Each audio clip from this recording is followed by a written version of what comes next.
안녕하십니까, 김광수 소장입니다.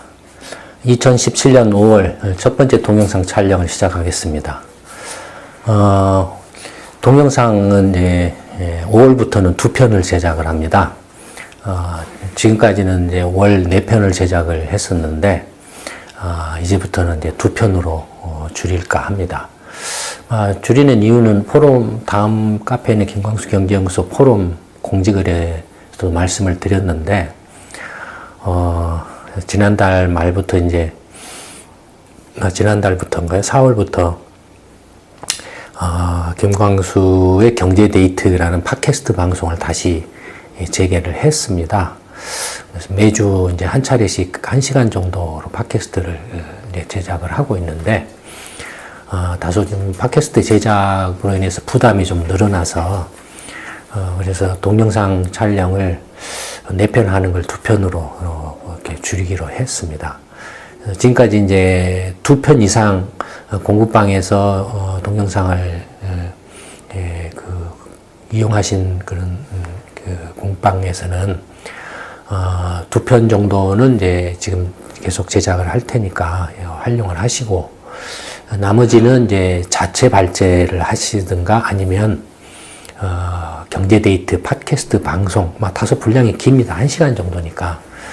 그래서 팟캐스트 방송을 활용해서 해주시면 감사하겠습니다. 아울러서 이제 팟캐스트 방송을 시작을 했는데, 주변 분들에게도 조금 널리 알려주시면, 팟캐스트 경제데이트가 상당히 팟캐스트의 이제 순위가 조금 이렇게 올라가면은 아무래도 좀 일반 사람들이 쉽게 접할 수 있기도 하니까 좀 널리 알려주시기를 부탁드리겠습니다. 이제 5월 첫 번째 동영상 주제는 이제 선물 시장에 대해서 이제 공부를 해볼까 합니다. 일종의 이제 경제 공부인데요. 이 선물에 대해서는 예전에도 동영상에서 한두 차례 말씀을 드렸던 걸로 기억을 합니다. 언제 어떤 식으로 말씀을 드렸는지는 제가 정확하게 기억은 못 하겠습니다만, 하도 많아가지고 제가 뭘 했는지, 심지어는 예전에 제가 했던 걸 보고 제가 놀라는 경우도 많습니다. 이런 것도 했나, 그런 생각도 들어서 깜짝 놀라기도 하고, 또 동영상이라든지 여러 가지 팟캐스트 방송의 설명을 듣고, 정말 그때 이런 식으로 설명을 했나, 할 정도로 좀 믿기 힘들 정도의 그런 내용들, 깜짝깜짝 놀라기도 합니다. 근데 정말 오늘 이제 5월달 동영상 첫 번째는 이제 선물 시장에 관한 건데요. 선물 시장 기초 이해가 이제 주제가 됩니다. 이건 이미 글로벌 경제 이슈에서 몇 번 선물 시장 관련해서 이제 보고서로 나갔었죠. 그래서 이제 증권 시장, 그다음에 이제 선진국의 환율 시장, 그다음에 신흥경제국의 환율 시장, 이렇게 해서 세 번에 걸쳐서 아마 시리즈로 글로벌 경제 이슈에서 설명을 했을 겁니다. 여기서는 이제 기본적인 이제 선물 시장에 대한 기본적인 이해에 좀 이렇게 초점을 맞춰서 말씀을 드려볼까 합니다. 아마 선물 거래는 한국에서는 옵션이나 선물 거래를 굉장히 또 많이 개인들이 하고는 있긴 합니다만, 그래도 이렇게 널리 일반화되어 있지는 일반화되어 있다라고 보기는 힘들죠. 하는 사람들만 이렇게 하지, 일반 사람들은 거의 이게 내용이 뭔지 모르기 때문에 거의 하지를 않죠. 특히 한국은 조금 비정상적이죠. 개인 투자자들이 어마어마하게 이런 선물이나 옵션 거래를, 세계 최고 수준의 선물이나 옵션 거래를 할 정도니까 대단히 비정상적이죠. 어쨌든 이제 선물 시장에 대해서 이제 기본적으로 조금 이해를 해두는 게 도움이 될 겁니다. 선물 거래, 이제 보통 우리가 선물 시장 하지만 선물 시장에서 거래되는 상품이 이제 선물 계약 상품입니다. 예. 그러니까 상품의 공식 이름이 뭐냐면 선물 계약 상품이에요. 그러니까 영어로 하면 이제 forward contract, 계약이에요. 그러니까 선물이라는 건 뭡니까? 예를 들어서 이제 뭐 주가 지수가 있다. 이제 현재 주가 지수가 있는데 코스피 지수가 있고 2150이다. 지금. 그러면 앞으로 3개월 후에 코스피 지수가 얼마가 될 거냐. 그럼 좀 이렇게 예측하기 힘들죠. 예를 들어서 3개월 후에 코스피 지수가 이제 한 2100, 한 2200이 될 거다. 라고 이제 가격을 이렇게 정하고 그 정한 가격에서 내가 3개월 후에는 2200에 코스피 지수를 하나 사겠다. 예를 들자면, 그러니까 예약을 하는 거죠. 지금 사는 게 아니고, 3개월 후에 사겠다라고 예약을 하는 거죠. 약속을 하는 거죠.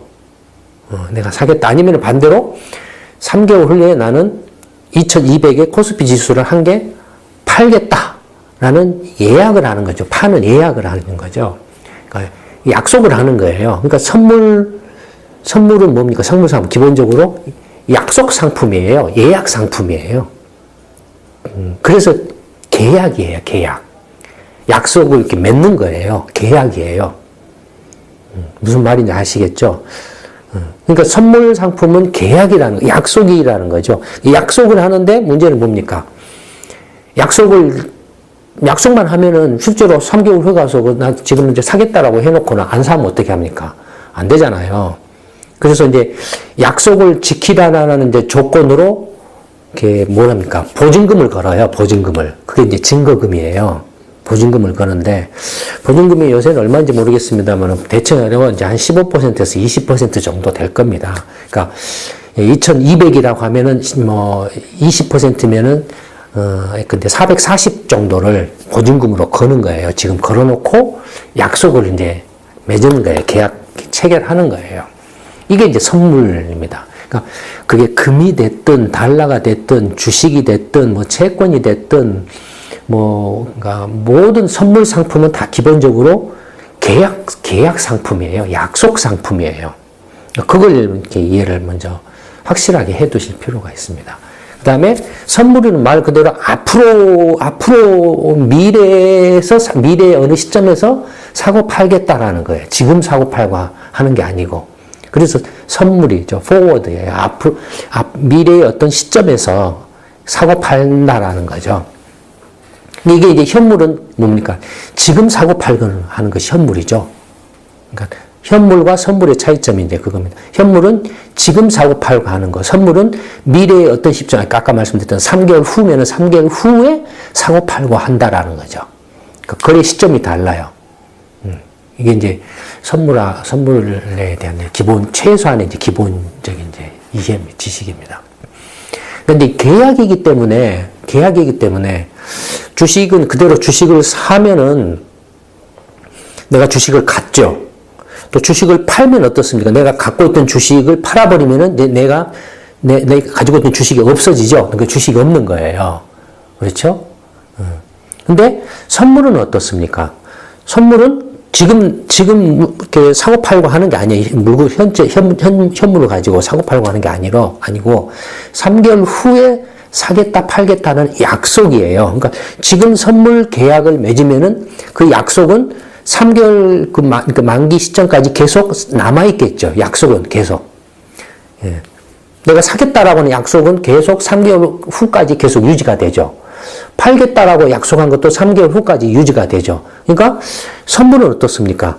내가 살 경우나 팔 경우나 계속 그 약속을 내가 유지를 갖는 거예요. 현물은 어떻습니까? 현물은 살 때는 내가 없다가 사면은 생기죠. 내가 하나 갖는 것이 되죠. 근데 가지고 있다가 팔면은 내가 이제 없어지죠. 근데 선물은 어떻습니까? 사거나 팔거나 관계없이 항상 내가 가져요. 내가 갖고 있어요. 만기 될 때까지. 예, 이 차이점 이렇게 이해되시죠? 예, 현물은 내가 사면은 없던 것이 하나 들어와서 내가 갖게 돼요. 근데 갖고 있던 것을 내가 팔면은 이제 없어져요. 내가 없어져요. 근데 선물은 내가 3개월 후에 사겠다 팔겠다라고 이렇게 사겠다라고 한 경우나 팔겠다라고 한 경우는 항상 나는 3개월 후까지 그 약속을 유지를 하고 있는 거니까 나는 선물 상품, 계약 상품을 항상 3개월 후까지 만기가 될 때까지는 계속 갖고 있어요. 내가 갖고 있다는 걸 영어로 포지션이라고 합니다. 영어로 포지션이라고 그래요. 내가 선물을 샀다. 그러니까 매입을 했다. 선물 매입 계약을 맺었다. 라고 하면 내가 선물 매입 계약을 맺었다라는 말은 내가 이제 만기 때까지 그 선물 매입 사는 포지션을 갖고 포지션을 취했다라는 거예요. 그러면 태도를 내가 보유하는 그 태도를 취했다라는 거예요. 사는 그런 그 입장을 취했다라는 거예요. 반대로 내가 3개월을 선물로 팔았다면 선물 매도 계약이에요. 선물 매도 계약은 뭐냐면 내가 3개월 만기 될 때까지 팔겠다라는 포지션을 계속 그 입장을 취하고 있는 거예요. 그 선물 매도 포지션이에요, 그게. 이게 영어 의미를 조금 이해를 먼저 이렇게 하실 필요가 있습니다. 근데 선물, 그 경우에는 내가 선물 매입 거래를 한다라면 영어로 산다라는 것은 영어로 롱이라고 그래요, 롱. 그래서 매입 계약을 맺었다라면 나는 롱 포지션을 취했다라고 그래요. 그 다음에 판다라는 것은 숏 포지션을 취했다라는 거예요. 그래서 그 선물 매도 계약하면 영어로 하면은 숏 포지션이라고 그래요. 그러니까 하여튼 이 영어 이런 기본적인 용어를 이제 먼저 좀 알아두시고 다음에 이제 선물 시장에는 그러면 누가 선물 시장에서 이렇게 선물 그 미래의 어느 시점에서의 가격을 정해가지고 그 정해진 가격에 따라서 사고 팔고 하느냐, 누가 사고 팔고 하느냐 하는 거죠. 기본적으로 그 선물을 그 계약을 이렇게 그러니까 선물 계약을 이렇게 필요로 하는 사든지 팔든지 그러니까 그 선물은 상품이 그러니까 두 개죠. 사는 사는 거하고 파는 거하고, 그러니까 포지션이 두 가지가 있잖아요. 내가 사는 거나 파는 거나 만기 때까지는 계속 그 입장이 유지가 되는 거니까. 그래서 두 가지가 있죠. 두 가지 다 내가 사는 사람, 수요자. 그러니까 수요자는 누구냐면은 가장 대표적인 게 뭐냐면은 기관 투자자가 있어요. 뭐 보험사라든지 연기금 같은 데는 이런 건 기관 투자자들이 있어요. 이런 분들은 주로 해지를 목적으로, 왜냐면은 보험이나 연기금은 주로 예를 들어서 채권이라든지 주식 같은 걸 투자 상품을 사놓잖아요. 부동산이라든지 뭐 이런 걸 사놔요. 자산운용제, 이렇게 고객한테서 돈을 이제 보험금을 받아가지고 이제 적립이 되잖아요. 연금을 받으면 적립이 되잖아요. 그럼 그 자산을 운용을 해야 되는데, 이제 주식이라든지 채권이라든지 뭐 부동산이라든지 기타 투자 자산에 투자를 하거든요. 투자를 하는데 이게 가격이 떨어진다든지 하면 손해가 날 거 아닙니까? 그러니까 가격이 떨어질 때 나는 그 손해가 발생할 위험을 이렇게 커버하기 위해서 이제 이렇게 선물 거래를 통해서 가격이 하락하더라도 손해가 안 나는 그런 게 해지를 해놔요. 내가 주식을 하나 살면은 3개월 후에 내가 지금 이제 주식을 예를 들어서 10,000원짜리 주식을 지금 하나 샀다. 그러면은 이 주식을 3개월 후에는 내가 적어도 손해는 안 보는 가격으로 팔겠다면은 10,000원의 선물 3개월 후에 10,000원에 이렇게 파는 이제 선물 계약을 내가 사는 거예요. 10,000원에 3개월 후에 선물 계약을. 그러면은 내가 지금 10,000원짜리 이제 주식을 하나 가지고 있어서 또 선물 이제 3개월 후에 10,000원짜리 이렇게 10,000원의 주식을 파는 계약을 선물 매도 계약, 그러니까 숏 포지션 하나 내가 산 거예요. 그러면 어떻게 되냐면은 이제 주식 하나하고 선물 매도 계약을 그대로 이제 두 개를 가지고 있는 거예요, 내가. 보험사나 연기금이. 시간이 지나서 3개월 후가 됐어요. 3개월 후가 됐는데 10,000원짜리가, 예를 들어서 10,000원짜리가 9,000원으로 떨어져 버렸어요. 그러면 현물은 어떻습니까? 현물은 내가 그게 10,000원짜리를 가지고 있지만, 현물은 내가 10,000원에 사서 9,000원에서 1,000원 손해가 났죠. 1,000원 손해가 났죠. 근데 선물은 내가 그 선물 매도 계약을 어떻게 맺었습니까? 10,000원에 팔겠다라고 했잖아요. 그러니까 나는 가지고 있는 현물을 어떻게 합니까? 9,000원에 파는 게 아니라 3개월 후에는 이제 그 선물 매도 계약 약속이니까 약속을 이행하면 되는 거예요. 내가 가지고 있는 10,000원짜리 현물 주식을 3개월 후에 9,000원에 가격이 떨어진 9,000원에 파는 게 아니라 10,000원에 팔죠. 그 약속에 따라서. 나는 손해가 안 나는 거예요. 그러니까 가격 하락에 대한 위험을 내가 커버를 한 거죠. 그걸 해지라고 그래요. 그러니까 이런 기관 투자자들은 보험이나 연기금들인데 이게 현물 포지션을 많이 갖고 있어요. 현물 자산들을, 투자 자산을 많이 가지고 있어요. 근데 현물 가격이 떨어지면은 손해가 나니까 주로 이런 기관 투자자들은 어떻습니까? 선물 매도 계약을 많이 해요. 손실을 이렇게 막. 아니면은 이제 예를 들어서, 그 기관 투자자들의 경우에는 예를 들어서 일정량의 주식이라든지 일정량의 채권을 이렇게 보유를 해야 되는데 그 특별한 사정에 의해서 그 양만큼을 주식을 못 가지고 있다든지 아니면은 채권을 못 가지고 있다든지 하는 경우가 있어요. 그런 경우에는 가격이 오르면 어떻게 되겠습니까? 이익을 벌 수 있는 기회를 놓쳐버리죠. 내가 그 일정량만큼을 가지고 있어야 했는데 못 가졌기 때문에 내가 가지고 있었다면 가격이 오르면은 그만큼 이익을 벌 거 아닙니까? 시세 차익을 남길 거 아니에요. 근데 내가 못 가지고 있기 때문에 현물을 못 가졌기 때문에 가격이 올라도 내가 이익을 못 벌죠.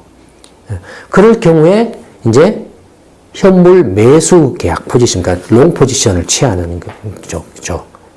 그것도 해치죠. 내가 이만큼을 가지고 있어야 되는데 못 가지고 있어서 그래서 현물을 못 가지고 있는 것을 대신해서 선물 매수 계약으로 가지고 있는 것처럼 한다 이거예요. 사실상 가지고 있는 걸로 만들어 놓는다 이거예요. 무슨 말인지 아시겠죠? 그러니까 기관 투자다. 그 다음에 헤지펀드는 다들 아시는 것처럼 그냥 그 선물 자체도 그냥 투기 목적으로 하는 거예요. 그냥 투기 목적으로 하는 거예요. 주식 가격을 지금 10,000원짜리 주식을 헤지펀드는 그냥 뭐 이제 앞으로 이게 한 12,000원 오를 것 같다 하면 그냥 사는 거고, 뭐 예를 들어서 뭐 9,000원으로 떨어질 것 같다면 지금 팔아버리는 거고, 완전 이제 투기적인 목적으로 시세 차익을 노리는 거기 때문에 그런 것을 똑같이 선물 계약에서 똑같이 한다 이거예요. 아까 기관 투자자처럼 자기들이 이제 뭐 주식이나 채권 같은 현물 투자 자산을 많이 가지고 있다든지 그래서 그 가격 변동으로 인한 손실 위험을 막기 위해서 이렇게 선물 거래를 하는 게 아니고, 헤지 펀드들은 그런 그 현물 자산 자체를 안 가지고 있으면서 바로 그냥 선물 거래를 통해서 그 시세 차익을 그대로 노리려고 하는 그 헤지 펀드죠. 기타 투자자들이 있습니다. 예를 들어서 이제 중앙은행이라든지, 중앙은행 같은 경우는 뭡니까? 외환이죠. 외환 보유를 많이 가지고 있죠. 환율 변동에 따른 이제 이렇게 손실 위험이 있으니까 할 수도 없고, 그다음에 기업들, 대기업, 글로벌 기업 같은 경우도 예를 들어서 뭐 원유 관련해서 이제 원유 수요를 많이 하는 정유 회사 같은 경우도 원유 선물 거래를 맺죠. 그렇죠. 원유가, 유가 급등락에 따라 손실 위험 발생할 위험이 있으니까 뭐 그런 거라든지, 그다음에 뭐 이렇게 뭐 그 단기 대부업자라든지 뭐 이런 이제 뭐 할부 이렇게 선물 뭐 그 뭡니까 선물 회사라든지 뭐 이런 데들이 있어요. 그런 데도 이제 기타 투자자에 들어갑니다. 이런 사람들, 그러니까 기관 투자자, 헤지 펀드, 기타 투자자는 선물 수요자들이에요. 선물 상품 수요자들이에요. 그럼 선물 상품을 공급해주는 공급자가 필요하죠. 이 공급자는 누구냐면은 주로 은행이나 증권사들이에요. 은행은 주로 이제 채권이나 외환 관련한 선물 공급자고, 증권사는 주로 이제 주식이나 채권, 증권 관련한 공급자죠. 그러니까 은행이나 증권사는 어떻게 공급만 하느냐 하는데, 예를 들어서 이제 은행이 달러 선물 매도 수요가, 근데 이제 헤지 펀드가 달러 선물 매도 계약을 맺으려고 해요. 그러면 누가 그 달러 선물 매도에 응하는 그 공급을 해줘야 되죠. 그렇죠. 달러 선물 매도 계약을 팔아줘야 되죠. 팔죠. 그러니까 선물 매도를 팔아주면은 어떻게 됩니까? 이제 가격이 파는 거니까, 가격이 이제 그 전에 아까 이제 선물 매수하고 선물 매도 계약이 있다 그랬죠. 그러니까 선물 매수 계약은 롱 포지션이라고 하고, 선물 매도 계약은 숏 포지션이라고 그랬죠. 선물 매수 계약은 어떻습니까? 선물 매수 계약은 가격이 오르면은 이득이 발생해요. 선물 내가 매수를 사게 되면은. 그 다음에 선물 매도 계약은 어떻게? 가격이 내려가면은 내가 이득을 봐요. 가격이 내려가면 이득을 봐요. 그러니까 예를 들어서 이제 헤지펀드가 선물 이제 매수 계약을 맺으려고 한다. 이 가격에 선물을 살려고, 선물 계약을 살려고 한다. 누가 반대해서 팔아줘야 되죠. 선물 매도 계약을 해줘. 예를 들어 증권사가 그걸 거래자로 이렇게 팔아줘요. 그럼 증권사는 그냥 선물 매도 계약을 팔면, 증권사도 투기하는 거 아니냐라고 이렇게 생각하시죠. 증권사는 이제 그걸 팔면서 그 위험을 막기 위해서 현물을 이렇게 매칭을 시켜놓죠. 현물을 매칭을 시켜놔요. 네, 현물 하나 사놔요. 매칭을 시켜서 이렇게 해놓고, 다만 그 거래 수수료만을 따먹는 정도의 그 차익만을 만드는 구조를 만들어놔요. 아마 조금 일반 분들이 이해하기 힘드실지는 모르는데, 여하튼 뭐 그렇다라고 생각하시면 됩니다. 그 다음에 이제 주로 은행 증권사들이 그래서 이제 공급자고 수요자는 기관 투자자, 헤지펀드, 이렇게 기타 투자자. 그래서 크게 선물 시장의 거래자는 이렇게 4가지예요. 물론 이제 일반 개인들도 있을 수 있고 기타 등등 뭐 여러 곳들이 있을 수 있어요. 근데 이제 이런 큰 네 개의 어떤 금융, 이렇게 투자 기관들은 이른바 이제 선물 거래소에 자기가 매일매일 선물 거래를 한 결과를 보고를 해야 돼요. 내가 오늘은 달러 선물 매도 계약을 몇 개 했습니다. 내가 오늘 어떻든 이렇게 미국 다우지수 선물 매도 계약을 몇 개 했습니다라고 보고를 해야 돼요. 보고 기관이에요. 반면에 이제 보고를 하지 않는 기관들도 곳도 있어요. 개인이라든지 좀 자잘한 사소한 그런 데들이죠. 전체적으로 선물 거래를 보면은 보고 기관들이 전체 선물 거래의 70에서 90%를 차지합니다. 그러니까 거의 대부분을 차지한다라고 보시면 됩니다. 이 보고 기관들이. 그래서 이제 선물 계약에 대해서 이제 기본적인 어떤 용어라든지 구조라든지 어떤 메커니즘에 대해서 조금 이해가 되셨는지는 모르겠습니다. 여튼 근데 핵심 포인트는 그거예요. 선물 계약은 약속이라는 거죠. 계약의 약속이에요.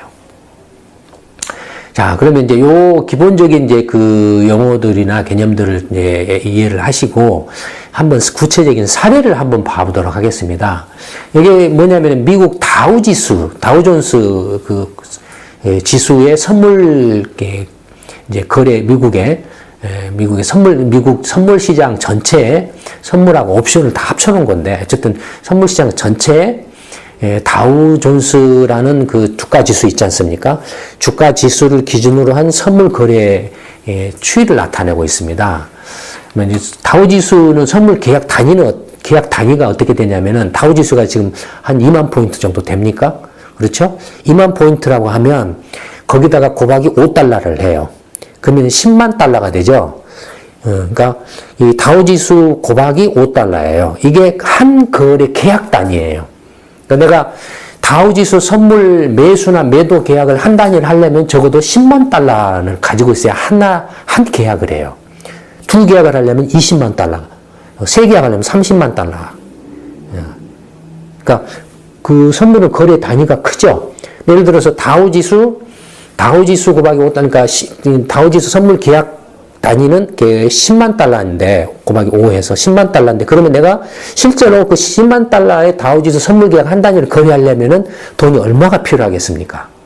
아까 증거금이 15% 내지 20%라 그랬죠? 계산하기 좋게 20%라면은 10만 달러에서 20%하면 2만 달러만 있으면 내가 10만 달러 계약을 할 수 있는 거예요. 무슨 이야기인지 아시겠죠? 그 다음에 이제 계약 잔고가 있습니다. 계약 잔고라는 영어로 이제 오픈 인터레스트라고 하는데, 계약 잔고라는 건 뭐냐면은 어떤 기관은 선물을 매수 계약을 한 기관도 있고, 또 다른 기관은 선물 매도 계약을 한 기관도 있고, 또 어떤 데는 선물 매수도 하고 매도도 막 2개를 동시에 한 데도 있고, 굉장히 다양한 투자자들이 선물 계약을 매수 매도 계약을 막 하고 있겠죠. 계약 잔고라는 건 뭐냐면 현재 시점에서 만기가 남아있고 안 죽어 있는, 계약이 이제 소멸하지 않고 살아있는 모든 선물 그 계약 수를 말합니다. 무슨 말인지 아시겠습니까? 예를 들어서, 2달 전에 3개월짜리 선물 계약을 한 사람은 지금 만기가 얼마 남아있습니까, 이제? 2달 전에 한 거라면, 3개월짜리 선물 계약을 한 사람이면 만기가 한 달 남아있겠죠? 만약에 지금 3개월짜리 선물 계약을 한다면 만기가 얼마 남아있습니까? 3개월 남아있죠? 한 달 전에 3개월짜리 선물 계약한 사람은 2달 남아있겠죠, 지금, 만기가. 그런 것들을 다 합친 거, 만기가 남아있는 선물, 거래 계약들을 전부 합쳐놓은 게 계약 잔고예요. 그러니까 현재 선물 시장에서 지금 살아남아있는 선물 계약수가 몇 개냐? 그게 이제 계약 잔고입니다. 살아남아있는 계약수가 많으면 많을수록 선물 거래가 활발하다라는 거고, 계약수가 적으면 선물 거래가 위축되어 있다는 걸 말하죠. 그렇죠? 보시면은 이제 다우존스 같으면은 이게 이제 2010년부터 2017년까지의 이제 추이를 나타내는데, 보시면 2010년부터 이렇게 선물 계약 잔고가 이렇게 쭉 이렇게 늘어났다가 2014년 중반부터 이제 계약 잔고가 확 줄었다가 2015년 후반부터 다시 계약 잔고가 쭉 이렇게 늘어나고 있죠. 미국 이게 다우 지수는 이게 2010년부터 이렇게 계약 잔고가 쭉 늘어난 건 뭡니까? 어쨌든 뭔가 시장이 굉장히 활발하다라는 거죠. 늘어난 건 주로 어떤 영향 때문에 그렇습니까? 미국 FRB의 QE, Q3 정책의 영향이죠. 주가를 떠받치기 위한 그런 정책의 영향을 받아서 그래서 선물 거래도 굉장히 활발해졌죠. 가격이 오를 때에 내가 시세장을 확정을 시키고 싶은 거예요. 매도 계약을 막 딱 맺어서 높은 가격에 매도 계약을 맺어놔요. 그러면 가격이 나중에 떨어지더라도 나는 그 높은 가격을 맺어놨기 때문에 그 높은 가격에 팔아서 시세차를 그대로 온전해서 볼 수가 있는 거죠.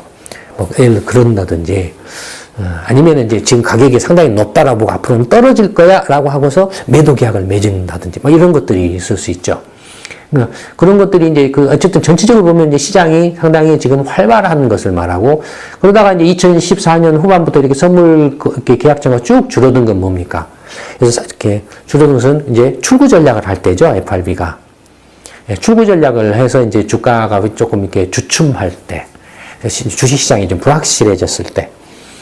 그 다음에 다시 이제 2016년부터 이렇게 반등하기 시작한 것은 뭡니까? FRB가 금리를 팍팍 올리겠다고 했다가, 금리는 이제 상당 기간 동안, 매우 완만하게 올리겠다. 왜냐면 2015년에 금리를 딱 올렸을 때에는, 1년에 한 두세 번 정도 올린다라고 그들 생각을 했는데, 결과는 어땠습니까? 2015년 초에 딱 한 번 올리고, 두 번째 올린 게 2016년 초였죠. 그렇죠. 두 번 올린 게. 그러니까, 1년에 두세 번 올린다는 것이 1년에 한 번밖에 안 올린 꼴이 됐어요. 그래서 이제, 다시 이렇게 주가가 그 영향으로 또 올라가고, 뒷부분은 또 트럼프 기대 효과 랠리, 트럼프 랠리. 근데 트럼프 랠리 후에 최근 들어서는 약간 꺾이는 이제 계약 잔고가 약간 줄어드는 모습을 보이고 있습니다. 근데 아까 이제 주요 기관별로 이렇게 계약을 추이를 보면은 딜러는 뭡니까? 공급자라 그랬죠. 딜러들은 공급자라 그러면 다우지수 같으면 미국 이제 증권사들인데, 뭐 골드만삭스라든지 뭐 이런 데들인데, 빨간 선은 이제 선물 매도 계약입니다. 딜러들이 매도 계약이고, 그 다음에 이 파란 선은 이제 매수 계약이에요. 그 다음에 이제 뭐 이거 스프레드라는 게 있는데, 스프레드는 그냥 이렇게 모르셔도 됩니다. 일단 매도하고 매수 계약만 보시면 이제 최근 걸 기준 2016년부터 보시면은 매수 공급은 줄었어요. 반면에 매도 공급이 늘어났어요. 매도 공급이 늘어났어요. 그러면 누군가가 반대편에서 선물 매수 주문이 많았다라는 거죠. 누군가가 반대편에서 선물 매수 주문이 굉장히 많았기 때문에 거기에 대응해 주려고 매도 계약을 공급을 해준 거예요. 매칭을 해준 거예요. 그러면 증권사는 매도 계약을 한 반면에 현물 주식을 사두겠죠. 그렇죠. 단지 이제 수수료만, 마진만 먹을 수 있도록 하는 그런 걸 하겠죠. 예.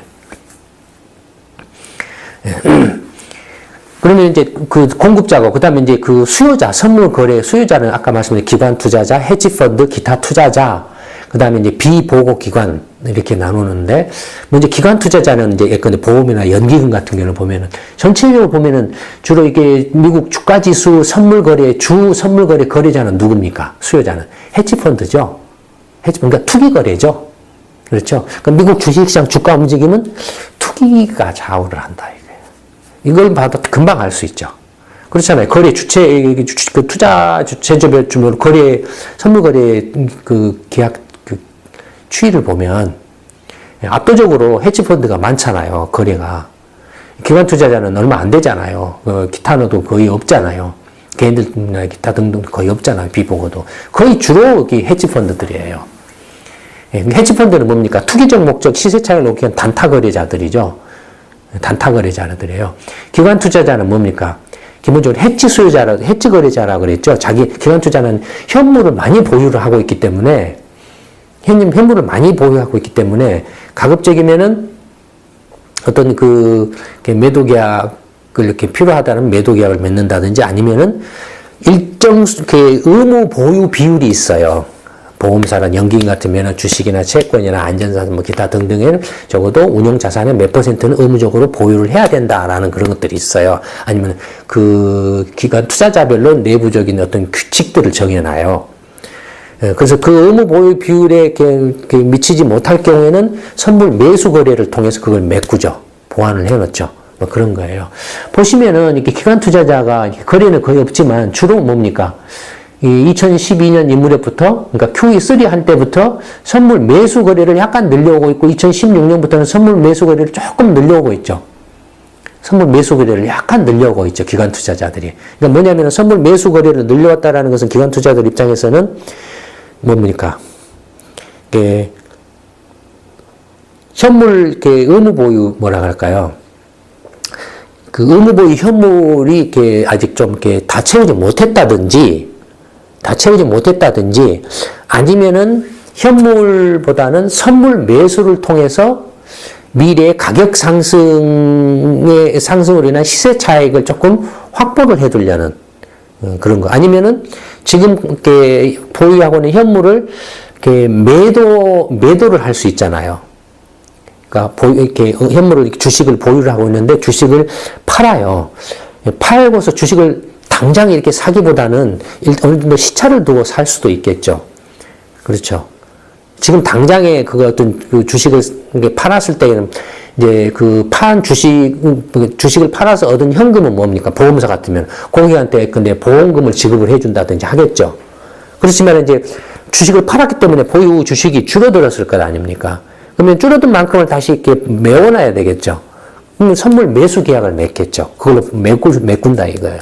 선물 매수 계약은 어떤다고 그랬습니까? 돈이 적게 든다고 그랬죠. 증거금 15%나 20%만 있으면 된다고 그랬으니까. 그렇죠. 그런 식으로 거래를 한다 이거. 그러니까 기관 투자자 입장에서는 이제 연기금이나 뭐 이런 입장에서는 선물 이제 매수 계약을, 이게 보험사나 연기금이 2012년 물에는 뭐 이제 물론 FRB의 QE 정책의 영향을 받는 것도 있지만 이게 조금 이렇게 늘어나고 있는 게 방금 말씀드렸던 것처럼 연기금은 뭡니까? 연금을 주는 거죠. 연금 주는 게 많이 늘어났다는 이야기죠. 연금을 많이 주는 게 늘어나면 연금을 어떻게 줘야 됩니까? 가지고 있는 주식이나 부동산을 팔아야 되죠. 그렇죠. 주식이나 부동산을 판다 이거예요. 주식이나 부동산을 팔면 주식이나 부동산 가격이 떨어지죠. 물론 압력이 가니까. 근데 연기금 입장에서는 그만큼 또 벌충을 해놔야 되죠. 선물 매수 계약을 이렇게 늘리는 걸 그렇게도 볼 수 있어요. 조금 이제 좀 더 지켜봐야 돼 이건.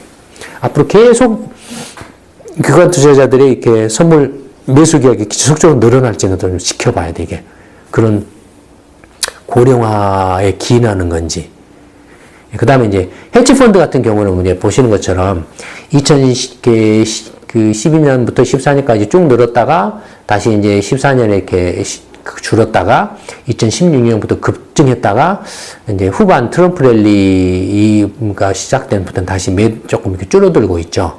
이게 롱 포지션이니까 선물 매수 계약이에요.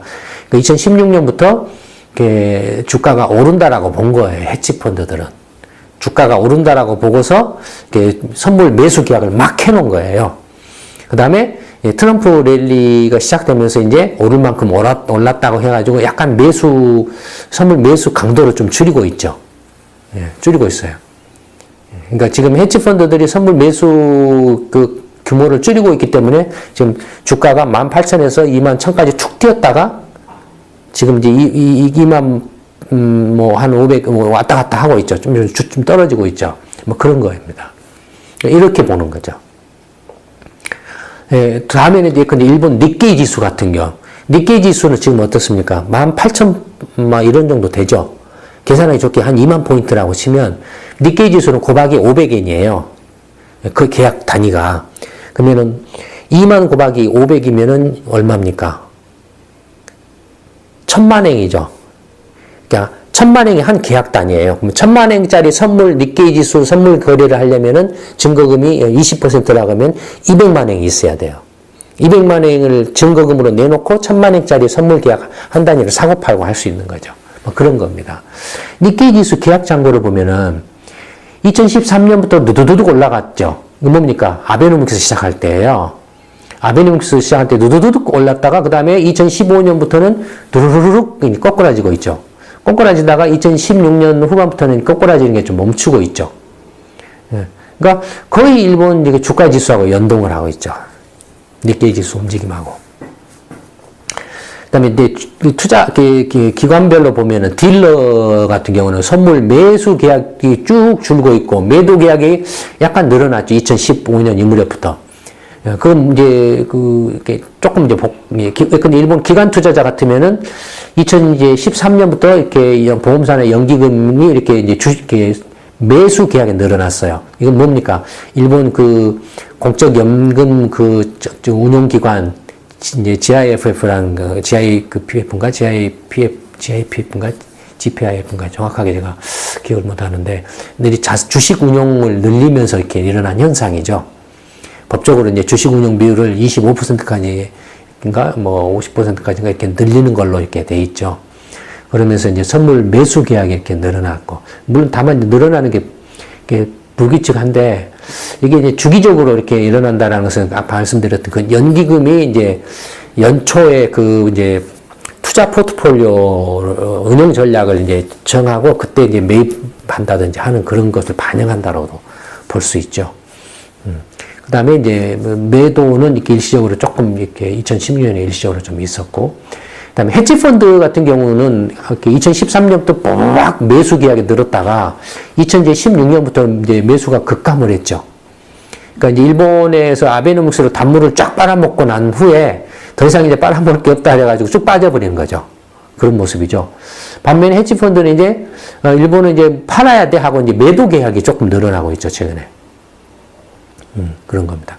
그 다음에 이제 비보고 기관에 이제 이렇게 비보고 기관은 이제 주로 누구라 개인들이라 그랬죠. 왜냐면 주로 개인들이나 기타 등등 조그마한 이제 이렇게 하는 그런 데인데, 니케이 지수 같은 경우는 이렇게 매도가 어마어마했어요. 그러니까 뭡니까? 헤지 펀드가 이렇게 사재 낀 것에 대응해서 비보고 기관들이 개인들이 이렇게 많이 팔아제꼈던 걸로 이렇게 나타나요. 개인들이 선물 투자를 하면서, 그러니까 한국처럼 일본도 이제 개인들이 선물 투자 거래를 많이 하기 시작하면서 이런 현상이 좀 이렇게 나타났지 않느냐 이렇게 보여집니다. 그러니까 개인들이 압도적으로 많이 팔아제끼고 나니까 거기에 대해서 헤지 펀드들이 이렇게 사재끼고 그다음에 기관도 일부 딜러들도 사주고 하는 식으로 했죠. 그래서 만약에 개인들이 이렇게 팔아제꼈다면 뭘 말합니까? 이건 개인들이 손해를 봤다라는 거죠. 아베노믹스에서 선물 거래에서. 주가가 올라가는데 가격이 올라갈 때 팔면 손해 난다고 그랬죠. 손해를 봤다라는 거예요. 개인들이. 그러니까 이런 이제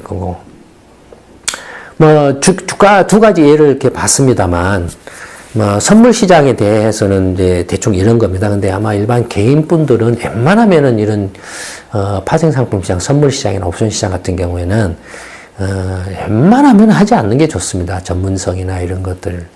어설프게 교과서적인 지식을 가지고 달라들어서 이렇게 차트라든지 지금 이렇게 해가지고 사고 팔고 아니 무슨 투자 전략이나 전에 이렇게 하기에는 조금 힘듭니다. 다만 이제 공부 차원에서 이렇게 좀 알아둘 필요는 있고 공부를 한 다음에 하더라도 해야 되죠. 오늘은 이제 5월달 첫 번째 동영상으로 이제 선물에 대해서 기본적인 좀 이해하고, 그 다음에 실제 이제 시장의 사례를 두 가지, 주가 지수를 기준으로 해서 사례를 들어서, 말씀을 드렸습니다. 그러면 이제 첫 번째 동영상 촬영은 이걸로 마치도록 하겠습니다. 감사합니다.